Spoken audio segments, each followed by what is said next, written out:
আর বেদের মেয়ে জ্যোৎস্না আমায় কথা দিয়েছে, হাসি হাসি বলে জ্যোৎস্না ফাঁকি দিয়েছে।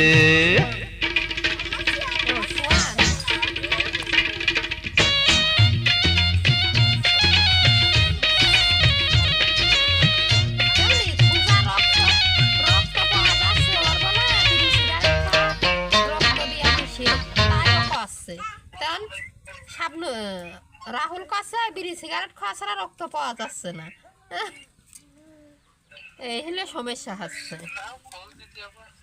কত রাব্বু যাইয়ে পালি পারে কাছে মনে করলাম একবার রক্ত দিয়ে নিয়ে গেলে তা তো ক্ষতি আসবে না, বা নাই কবি নি যে একবার তো সাবরি তোর মাইয়ে খালি জানে যে তোর খালা হেনে 2 দিন করে ফোন দিছে মুনির কাছে যায় রয়েছে।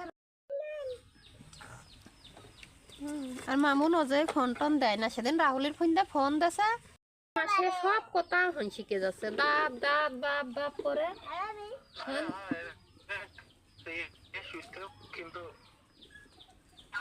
হ্যাঁ